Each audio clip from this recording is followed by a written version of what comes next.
नमस्कार, अरुणा क्रिएशन चॅनेलमध्ये तुमचे खूप खूप स्वागत आहे. बेलपत्राचे झाड तुमच्या घरात असेल तर हे तुमच्यासोबत घडणारच. बेलपत्राचे झाड लावल्याने नेमकं काय घडतं, शिवपुराणाचं रहस्य ऐकून हादरून जाल. नमस्कार मित्रांनो, श्री स्वामी समर्थ. मित्रांनो, बेलाचे झाड जर तुमच्या घरामध्ये किंवा घराच्या अंगणात असेल तर हा व्हिडिओ तुम्ही शेवटपर्यंत नक्की बघा, कारण अर्धे ज्ञान ही नेहमी घातक असते. मित्रांनो, बेलाचे झाड हे अत्यंत पवित्र आणि शुभ वृक्ष म्हणून आपल्या हिंदू धर्मामध्ये मानलं जातं. नुसता बेलपत्र अर्पण केल्याने भगवान शिवशंकर प्रसन्न होतात अशी देखील धार्मिक मान्यता आहे. महादेवांना बेलपत्र प्रिय का आहे? मित्रांनो, बेलपत्राच्या झाडाविषयीची संपूर्ण माहिती आजच्या व्हिडिओमध्ये आपण जाणून घेणार आहोत.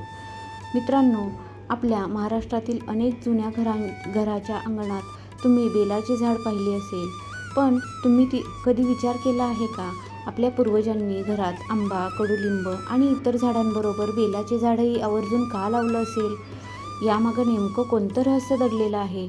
असे म्हणतात की ज्या घरामध्ये बेलाचं झाड असतं त्या घरावर भगवान महादेवांची विशेष कृपा राहते. पण ही फक्त श्रद्धा आहे का, की यामागे पुराणांमध्ये काही वेगळंच सांगितलेलं आहे?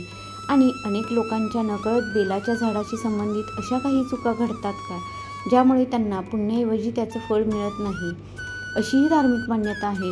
म्हणूनच आजच्या या व्हिडिओमध्ये आपण बेलाच्या झाडाविषयी अशा काही महत्त्वाच्या गोष्टी जाणून घेणार आहोत, ज्या कदाचित तुम्ही आजपर्यंत कधीच ऐकल्या नसतील.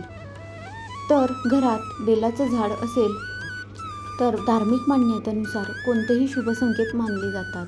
ते कोणत्या ठिकाणी लावावं, त्याची पूजा कशी करावी, कोणत्या चुका टाळाव्यात, आणि शेवटी मी तुम्हाला अशी एक गोष्ट सांगणार आहे जी प्रत्येक शिवभक्ताने आयुष्यात एकदा तरी नक्की जाणून घ्यायला हवी. तर त्यामुळे हा व्हिडिओ तुम्ही शेवटपर्यंत नक्की पहा. आणि मग चला तर सुरुवात करूया. 1. बेलाच्या झाडाची पौराणिक उत्पत्ती आणि महत्त्व. मित्रांनो, कोणतंही झाड विनाकारण पवित्र मानलं जात नाही. आपल्या हिंदू धर्मामध्ये प्रत्येक पवित्र वृक्षामागे एखादी धार्मिक परंपरा, एखादी कथा किंवा एखादं आध्यात्मिक महत्त्व सांगितलेलं आहे, आणि बेलाचा वृक्षही त्याला अपवाद नाही. बेलाच्या झाडाचा उल्लेख अनेक प्राचीन ग्रंथांमध्ये आणि पुराणांमध्ये आढळतो. भगवान शिवांना अर्पण केल्या जाणाऱ्या सर्व वस्तूंमध्ये बेलपत्राला अत्यंत महत्त्वाचं स्थान दिलं गेलं आहे. म्हणूनच हजारो वर्षापासून शिवभक्त श्रद्धेने शिवलिंगावर बेलपत्र अर्पण करत आलेले आहेत. आता तुम्ही म्हणाल, महादेवांना बेलपत्र इतकंच प्रिय का? दुसरं कोणतं पान का नाही? यामागे एक सुंदर धार्मिक मान्यता सांगितली जाते. असं मानलं जातं की बेलपत्राच्या 3 पानांमध्ये भगवान शिवांचे 3 नेत्र, तसेच सृष्टीचे निर्माणकर्ता ब्रह्मा, पालनकर्ता विष्णू आणि संहारकर्ता महेश यांच्या प्रतिकात्मक स्वरूप पाहिलं जातं. काही ठिकाणी ही 3 पानं सत्व, रज आणि तम या 3 गुणांचं प्रतीक मानली जातात. त्यामुळे भक्त जेव्हा श्रद्धेने एक बेलपत्र शिवलिंगावर अर्पण करतो तेव्हा तो केवळ एक पान अर्पण करत नसतो, तर आपल्या भक्तीचा, नम्रतेचा आणि समर्पणाचा भाव भगवान शंकरांच्या चरणी अर्पण करत असतो. मित्रांनो, आणखी एक गोष्ट लक्षात घ्या. आपल्या पूर्वजांनी घराजवळ बेलाचं झाड लावण्याची परंपरा फक्त धार्मिक कारणांसाठीच ठेवली नव्हती. हे झाड दीर्घकाळ जगणारं, सावली देणारं आणि औषधी गुणांनी समृद्ध असल्यामुळेही त्याला विशेष स्थान मिळालं. म्हणूनच आजही अनेक शिवमंदिरांच्या परिसरात बेलाचे वृक्ष आवर्जून लावलेले दिसतात, आणि अनेक शिवभक्त आपल्या घरात बेलाचं झाड असणं हे मोठं भाग्य मानतात. पण मित्रांनो, फक्त बेलाचं झाड घरात असणं पुरेसं आहे का, की त्यासोबत काही नियम आणि काही आचार, काही महत्त्वाच्या गोष्टीही पाळाव्या लागतात? याचं उत्तर पुढच्या भागात आपण जाणून घेणार आहोत. 2. बेलवृक्षाची पौराणिक उत्पत्ती. मित्रांनो, एखादं झाड आपल्या धर्मात इतकं पवित्र का मानलं जातं, यामागे नक्कीच काहीतरी कारण असतं. आपल्या सनातन परंपरेत प्रत्येक पवित्र वृक्षामागे एखादी धार्मिक कथा, एखादी श्रद्धा आणि एक सुंदर संदेश दडलेला आहे. बेलवृक्षांचंही अगदी तसंच आहे. बेलवृक्षाच्या उत्पत्तीबद्दल अनेक लोक परंपरा आणि धार्मिक कथा प्रचलित आहेत. त्यापैकी स्कंदपुराणातील सांगितलेली एक सुंदर कथा आजही अनेक शिवभक्त मोठ्या श्रद्धेने आणि भक्तिभावाने सांगतात. असं सांगितलं जातं की एकदा माता पार्वती कैलास पर्वतावर विहार करत होत्या. बराच वेळ क्रीडा केल्यानंतर त्यांच्या कपाळावर घामाचे काही थेंब आले. त्यांनी सहजपणे तो घाम पुसला आणि त्यातील एक थेंब पृथ्वीवर पडला. धार्मिक मान्यतेनुसार ज्या ठिकाणी तो पवित्र थेंब पडला त्याच ठिकाणी पहिल्यांदाच बिल्व म्हणजे बेलवृक्षाची उत्पत्ती झाली. यामुळे बेलवृक्षाला माता पार्वतीचे स्वरूप मानले जाऊ लागले आणि माता पार्वती जिथे असतात तिथे भगवान शिवांचाही वास असतो अशी भक्तांची श्रद्धा आहे.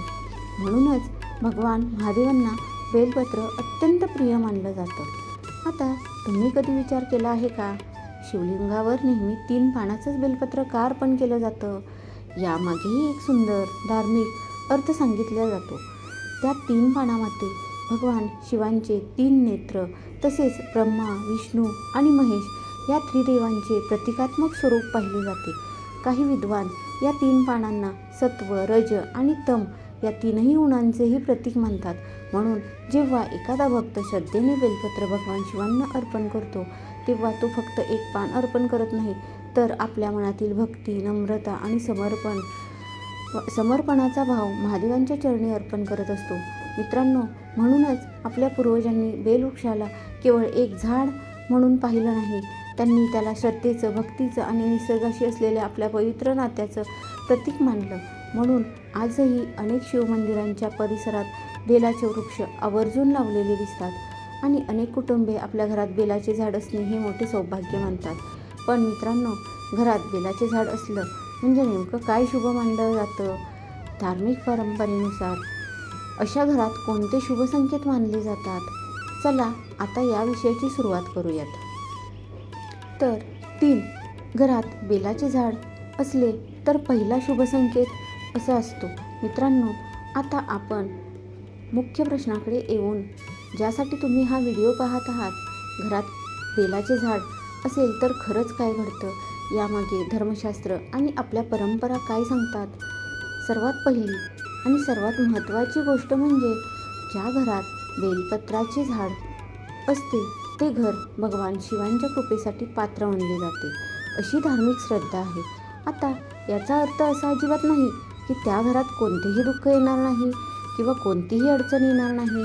प्रत्येकाच्या जीवनात सुख दुःख येतच असतात, पण श्रद्धेने भगवान शिवांची उपासना करणाऱ्या भक्ताला संकटांना सामोरे जाण्याची शक्ती मिळते, अशी आपल्या धर्माची शिकवण आहे.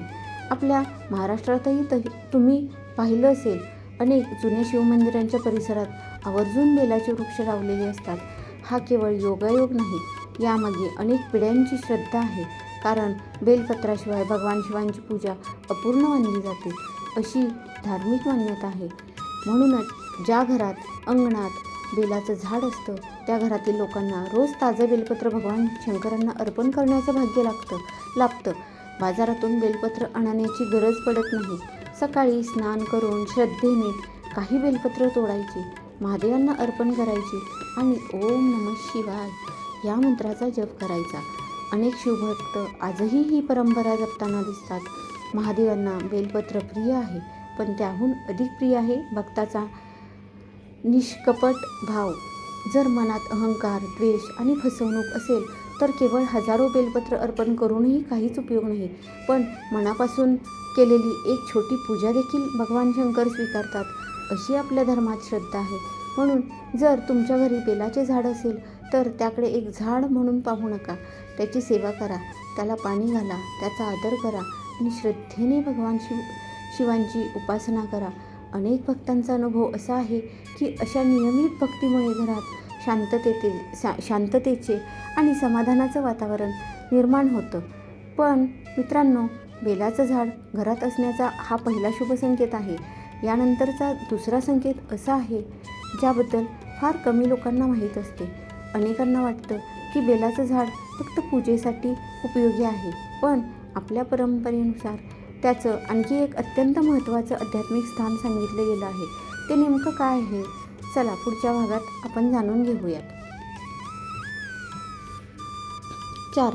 दुसरा शुभ संकेत, घरातील वातावरण सात्विक आणि भक्तिमय राहते, अशी धार्मिक मान्यता मित्रांनो, घरात बेलाचे झाड असण्याचा दुसरा शुभ संकेत म्हणजे अशा घरातील वातावरण अधिक सात्विक आणि भक्तिमय राहते, अशी आपल्या परंपरेतील श्रद्धा आहे. आता तुम्ही म्हणाल, एका झाडामुळे घरातील वातावरण कसं बदलू शकतं? हा प्रश्न पडणं अगदी स्वाभाविक आहे. इथे फक्त झाडाचा विषय नाही, विषय आहे त्या झाडाशी जोडलेल्या श्रद्धेचा. आपल्या घरात एखादी पवित्र वस्तू असली की आपोआपच तिचा आदर केला जातो. सकाळी उठल्यावर त्या झाडाला नमस्कार केला जातो, त्याला पाणी घातलं जातं, त्याच्या पायथ्याची स्वच्छता ठेवली जाते आणि त्याच वेळी भगवान शिवांचं स्मरणही केलं जातं. यामुळे घरात रोज काही क्षण तरी भक्तीचे वातावरण निर्माण होते. आणि ज्या घरात रोज देवाचं स्मरण होतं, नामस्मरण होतं, प्रार्थना होते, त्या घरातील वातावरण शांत आणि प्रसन्न वाटतं, असा अनेकांचा अनुभव आहे.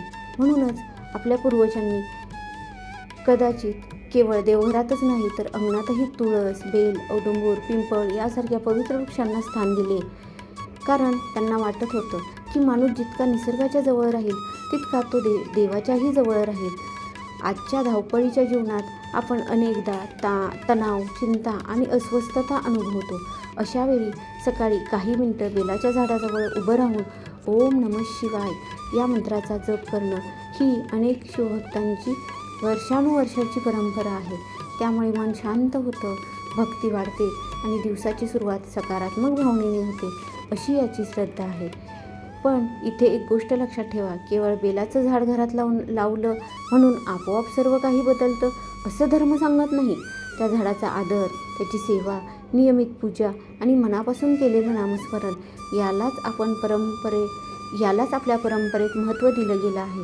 श्रद्धा आणि सत्कर्म याची जोड असेल तरच त्याचं खऱ्या अर्थानं आध्यात्मिक महत्त्व अनुभवता येतं. मित्रांनो, बेलाच्या झाडाचा तिसरा शुभ संकेत तर याहूनही सुंदर आहे. अनेकांना याची कल्पनाही नसते, कारण हा संकेत थेट भगवान शिवांच्या पूजेशी आणि भक्ताच्या पुण्याशी जोडलेला मानला जातो. चला पुढच्या भागात ते जाणून घेऊ. 5. तिसरा शुभ संकेत, रोज भगवान शिवांना ताजे बेलपत्र अर्पण करण्याचे भाग्य. घरात बेलाचे झाड असण्याचा तिसरा आणि अत्यंत महत्त्वाचा शुभ संकेत म्हणजे त्या घरातील लोकांना रोज भगवान महादेवांना ताजे बेलपत्र अर्पण करण्याचं भाग्य लाभतं, अशी धार्मिक मान्यता आहे. आता तुम्ही म्हणाल, बेलपत्र अर्पण करणं इतकं महत्त्वाचं का मानलं जातं? आपल्या धर्मग्रंथामध्ये भगवान शिवांच्या पूजेमध्ये बेलपत्राला अत्यंत महत्त्वाचं स्थान दिलं गेलं आहे. अनेक भक्त दूध, पाणी, मध, दही, तूप यांचा अभिषेक करतात. पण या सर्वांसोबत श्रद्धेने अर्पण केलेलं बेलपत्र ही शिवपूजेतील एक महत्त्वाचं आहे. त्यामुळेच अनेक शिवभक्त श्रावण महिना सुरू होण्यापूर्वीच बेलपत्राची व्यवस्था करतात. काही जण बाजारातून आणतात तर काहींना मंदिरातून मिळतात. पण ज्या व्यक्तीच्या घरात स्वतःचं बेलाचं झाड असतं त्याला रोज ताजं बेलपत्र अर्पण करण्याची संधी मिळते. ही गोष्ट अनेक भक्त मोठं सौभाग्य मानतात. पण इथे एक गोष्ट समजून घेणं महत्त्वाचं आहे. भगवान शिवांना फक्त बेलपत्र नको असतं, त्यामागचा भाव महत्त्वाचा असतो. जर एखाद्याने 1000 बेलपत्र अर्पण केली पण मनात अहंकार असेल तर त्या पूजेचे फळ कसं मिळेल, अशी आपल्या संतांची शिकवण आहे. उलट एखाद्या गरीब भक्ताने मनापासून एकच बेलपत्र अर्पण केलं तरी महादेव त्याच्या भक्तांवर प्रसन्न होतात, अशी श्रद्धा आहे. म्हणूनच आपल्या आजी आजोबा नेहमी सांगायचे, देवाला वस्तूपेक्षा भक्ताचा भाव मोठा असतो. ही गोष्ट आपण कधीही विसरू नये. आणखी एक महत्त्वाची गोष्ट, बेलपत्र तोडतानाही काही पारंपरिक नियम सांगितले गेले आहेत. झाडाला इजा होईल इतकी पाने तोडू नयेत. पूजेसाठी जितकी गरज आहे तितकीच घ्यावीत. कीड लागलेली, तुटलेली किंवा पूर्ण वाळलेली पाने अर्पण करू नयेत, अशी धार्मिक मान्यता आहे. जर तुमच्या घरीही बेलाचं झाड असेल तर ते कधीही दुर्लक्षित करू नका. त्याच्या भोवती कचरा टाकू नका, त्याला विनाकारण इजा करू नका आणि फक्त पूजेसाठीच नव्हे तर प्रेमाने त्याची काळजी घ्या. कारण श्रद्धा म्हणजे फक्त नमस्कार करणं नाही, तर ज्या गोष्टीला आपण पवित्र मानतो तिचं जतन करणंही तितकंच महत्त्वाचं आहे. आणि कदाचित म्हणूनच आपल्या पूर्वजांनी बेलवृक्षाला केवळ पूजेपुरतं मर्यादित ठेवलं नाही, तर तो प्रत्येक पिढीने जपावा, वाढवावा आणि पुढच्या पिढीपर्यंत पोहोचवावा असा संदेश दिला आहे. जर तुमच्याही घरी बेलाचं झाड असेल तर त्याची मनापासून सेवा करा. त्याला प्रेम द्या, जपा, स्वच्छ ठेवा.